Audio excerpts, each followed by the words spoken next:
Hello বন্ধুরা, তোমরা ভাবছো আমি এত সুন্দর সুন্দর ফটো কোথায় তুলেছি।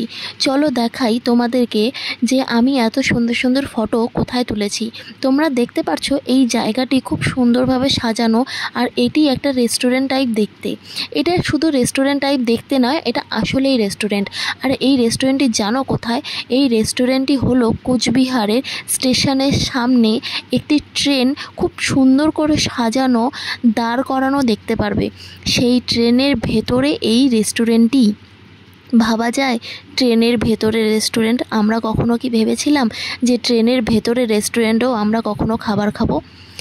না ভেবে থাকলেও এখন দেখতেও পারবে, নানা রকমের সুস্বাদু খাবারও খেতে পারবে। শুধু তাই নয়, নিজেদের সুন্দর মুহূর্তগুলোকে ক্যাপচার করে নিজের ক্যামেরায় বন্দি করতে পারবে, প্রচুর প্রচুর সেলফি তুলতে পারবে, ব্লগ ভিডিও বানাতে পারবে। আমরা যেই সময় এসেছিলাম সেই সময়ে এই রেস্টুরেন্টের কাজ চলছিল, আর আমরা স্বপ্নেও ভাবিনি যে আমরা ট্রেনের ভেতরে রেস্টুরেন্ট তৈরি হচ্ছে সেটা এত তাড়াতাড়ি দেখতে পারবো।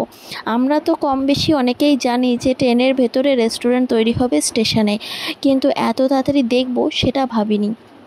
দেখো, খুব সুন্দরভাবে ট্রেনের ভেতরে এত সুন্দর একটি রেস্টুরেন্ট তৈরি করে ফেলেছে। প্রত্যেকটা টেবিলের মধ্যে লাইট, ফ্যানের ব্যবস্থা করা হয়েছে। উপরেও ছোট ছোট লাইট দিয়ে বিভিন্ন রকমের কাজ করা হয়েছে। চেয়ারগুলো বেশ কমফোর্টেবল। ট্রেনের মধ্যে এত সুন্দর কারুকার্য করে, এত সুন্দরভাবে লাইট, ফ্যান, চেয়ার, টেবিল সমস্ত কিছু দিয়ে একটি রেস্টুরেন্ট তৈরি করা হয়েছে। তার জন্য আমি এই রেস্টুরেন্টটিকে দেব 100-এ 100। আবার যখন আসবো তখন তো আমি তোমাদেরকে জানাবোই যে এই রেস্টুরেন্টের খাবারের কোয়ালিটি কেমন, কিন্তু এখন এই রেস্টুরেন্টটিকে সৌন্দর্যটাকে দেখো, কি সুন্দর দেখতে।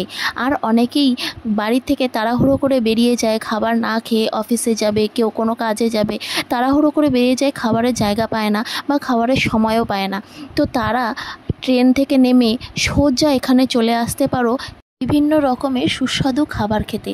আবার যখন বাড়ি যাবে তখন কোনো হোটেলে দাঁড়ানোর সময় নেই, খাওয়ার সময় নেই, ভিড় আছে প্রচণ্ড, তোমরা এখানে চলে আসতে পারো, সুস্বাদু আর ভালো ভালো খাবার খেয়ে বাড়িও চলে যেতে পারো বা প্যাক করেও নিয়ে যেতে পারো।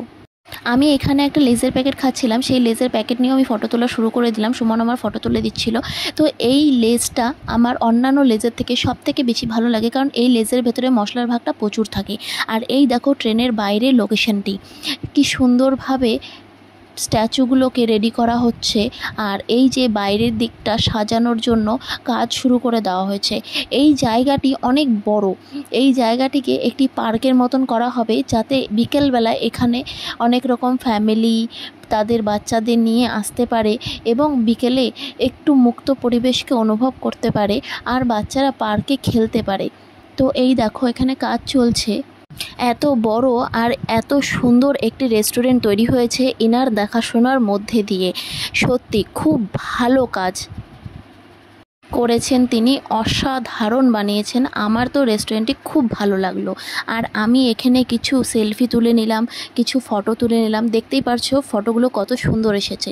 তোমরাও যদি এখানে আসো তোমাদের ফটো এত সুন্দর সুন্দর উঠবে। আর আমি চাই, এটা হলো ট্রেনের বাইরের দিকটি, আমি এখানে একটা ছবি তুলে নিলাম। আর এই দেখো সুমনে একটি ছবি তুলে নিল। ভিডিওটি যদি ভালো লেগে থাকে তবে follow, like, share, comment, subscribe করে দিন।